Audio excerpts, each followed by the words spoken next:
जो बलात्कारी है वो खुला घूम रहा है, जिसके लिए हम यहाँ आवाज उठा रहे हैं कि बलात्कारी को गिरफ्तार करो। उसको गिरफ्तार नहीं किया जा रहा। जो पीड़ित परिवार की बेटियां हैं, पीड़ित हैं, शिकायत करता है, उनके ऊपर लाठियां बरसाई जा रही है। उन्हीं के भाइयों की सिर जिंदा है, वो सब आज खिलाड़ियों के साथ खड़ा है। बीजेपी को किसने रोका है? प्रधानमंत्री जी ने ट्विटर में क्यों नहीं लिखा कि जो बेटियों ने शिकायत की है हम उसके निष्पक्ष जांच कराएंगे? आरोप सिद्ध होने पर ब्रिजभूषण को सलाखों के पीछे बैठे लोग आते हैं, फिर ये आवाज उठाते हैं कि राजनीति कर रहे हैं। मैं पूछना चाहती हूँ भारत सरकार से, आप दूसरी पार्टियों को मौका क्यों देते हो? अगर ये बेटियां जब सरकार के पास गई थी, 2 साल पहले प्रधानमंत्री जी से भी मिली थी, अगर उसी टाइम बेटियों को न्याय मिल जाता तो बेटियां जनतंत्र मंत्र में बैठती। इस यूनिफॉर्म में अगर वो बेटियों की इतनी गंदी गंदी भद्दी गालियां दे रहा है और एक पुरुष होते हुए महिला को ऐसे धक्का दे रहा है, क्या कौन से कानून में लिखा है? या क्या वो खिलाड़ी कुछ ऐसा कुछ कर रहे थे कि बहुत ही गलत करने जा रहे थे, किसी को नुकसान पहुंचाने जा रहे थे, तो पुलिसकर्मी आके उसको धक्का दे रहा है? चेहरा देखा होगा ना 10 दिन में क्या हालत हो गई बच्चों को। ना वो आराम से सो सकते हैं, ना आराम से खा पी सकते हैं, ना वो अपनी प्रैक्टिस कर सकते हैं। कितनी बुरी हालत हो रखी है उनकी। मजबूरी में यहाँ बैठे, बेटियां भी यही सोच के बैठी हुई थी कि चारों तरफ हमारे खड़े, ये हमारी सुरक्षा में है। लेकिन कल जो उन्होंने एक हमला बोला बेटियों पे, और पुरुष होते हुए पुलिस वालों ने जो बेटियों को धक्के मारे हैं, वो सबसे बड़ा दुख दे रहे हैं। एक नैतिकता, कहीं ना कहीं नैतिकता का हनन हुआ है दोस्तों, कि किस तरीके से हमने देखा है कि कल जो बेटियां दौड़ी है, रो रही थी, उनको धक्के मारे गए हैं, उनको इतनी गंदी गालियां दी गई हैं, उनके बाल खींचे गए हैं। और दूसरे मैं कहना चाहूंगी कि जो बलात्कारी है वो खुला घूम रहा है, जिसके लिए हम यहाँ आवाज उठा रहे हैं कि बलात्कारी को गिरफ्तार करो। उसको गिरफ्तार नहीं किया जा रहा। जो पीड़ित परिवार की बेटियां हैं, पीड़ित हैं, शिकायत करता है, उनके ऊपर लाठियां बरसाई जा रही है, उन्हीं के भाइयों के सिर फोड़े जा रहे हैं। कल 2 भाइयों के सिर में चोट लगी है, बहुत सारा खून बहा उनके सिर से, और एक तीसरा भाई है उसकी गर्दन में इतनी चोट लगी है कि उसकी गर्दन में इतना दर्द हो रहा है, वो घूम नहीं पा रही है गर्दन लेकर। तो मैम इसको पॉलिटिकल एक रंग देने की कोशिश की गई थी। सोमनाथ भारती का भी जिक्र हुआ, तमाम ऐसे देखिए जब ये खिलाड़ी यहाँ पे बैठे थे 3 महीने सरकार का इंतजार करने के बाद यहाँ पे आए थे। सरकार ने जब इनका कोई न्याय नहीं दिया तब ये लोग सड़कों पे आए थे, और जब यहाँ पे आए थे उन्होंने पूरे देश से अपील की थी कि पूरे देशवासी हमारा साथ दें। ये खिलाड़ी देश के लिए खेलते तो देश आज इनके साथ है। यहाँ आने वाला आदमी कोई किसी राष्ट्रीय पार्टी से जुड़ा हो, राजनीतिक पार्टी से जुड़ा हो, किसी एनजीओ से जुड़ा हो, या किसी संगठन से जुड़ा हो, वो बात अलग है। हम वो चीज नहीं देखते। यहाँ पे जो भी आते हैं हम सिर्फ और सिर्फ हमारा समर्थक समझते हैं उसको। तो जो ये बैठे टीवी चैनलों पे बैठे वो लोग, या सत्ता में बैठे वो लोग उनको विपक्ष की नजर से देखते हैं। वो लोग उनको सोचते कि दूसरी पार्टी का नेता। यहाँ आने वालों को हम किसी एमएलए एमपी के नाम से या उनके उससे नहीं देखते, हमारा साथ देने आए हैं ये सोचते हैं। और बात जब यहाँ पे बेटियों की हो रही है, बेटी जब यहाँ पे बैठी हुई है तो एक नैतिक जिम्मेदारी होती है तमाम ऐसे संगठन, बेटियों ने पूरे देश का मान सम्मान बढ़ाया, तिरंगे की शान बढ़ाई, तो देश के हर भारतवासी का फर्ज बनता है बेटियों का साथ देने की। तो जब दूसरी पार्टियों के लोग यहाँ समर्थन देने आते हैं तो सरकार का ये कहना कि हाँ राजनीति हो रही है तो गलत है, क्योंकि वो दूसरे देश से नहीं आए हैं।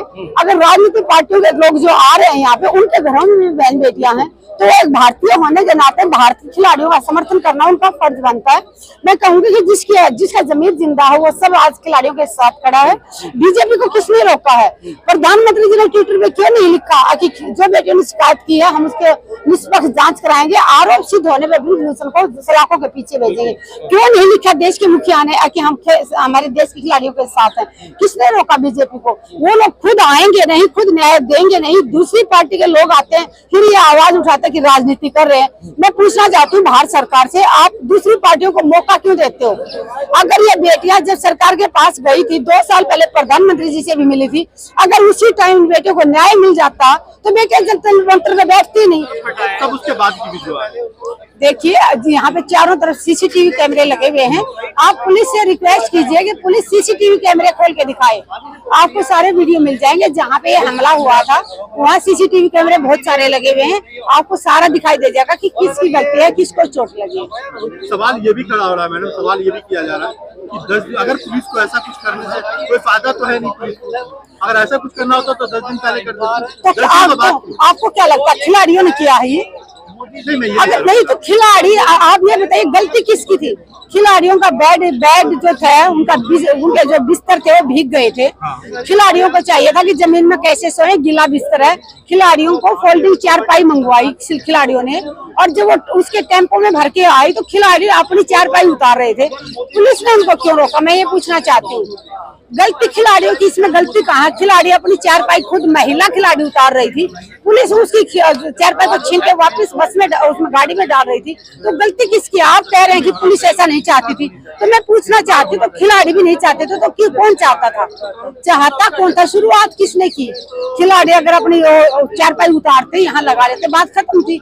अगर पुलिस बीच में नहीं आती, इंटरफेयर नहीं करती, धक्का मुक्की नहीं करती तो कोई दिक्कत नहीं थी। खिलाड़ी तो इतने 11 दिनों से बैठे हुए थे, तो कल भी चुपचाप बैठे हुए थे। तो कहीं ना कहीं गलती पुलिस की है और पुलिस को माननी होगी। और बेटियों को गालियां देना कहाँ तक सही है? अगर एक पुलिस यूनिफॉर्म में अगर वो बेटों की इतनी गंदी गंदी भद्दी गालियां दे रहा है और एक पुरुष होते हुए महिला को ऐसे धक्का दे रहा है, क्या कौन से कानून में लिखा है? या क्या वो खिलाड़ी कुछ ऐसा कुछ कर रहे थे कि बहुत ही गलत करने जा रहे थे, किसी को नुकसान पहुंचाने जा रहे थे, तो पुलिसकर्मी आके उसको धक्का दे रहा था? यहाँ पे पुलिस महिला पुलिस भी थी, क्यों नहीं महिला पुलिस का बुलाया उन्होंने? क्यों अकेले जाके उन लड़कियों से भिड़ रहे थे वो? तो इस पे जांच करनी होगी। और वहाँ पे एक शराब पिए हुए भी घूम रहा था, और विनेश फोगाट ने बताया कि वो इतनी ज्यादा शराब पिए हुआ था कि वो पैर भी अच्छे से रख नहीं पा रहा था, अपने पैरों पे खड़ा भी नहीं हो पा रहा था। तो जो आपके पुलिस के जो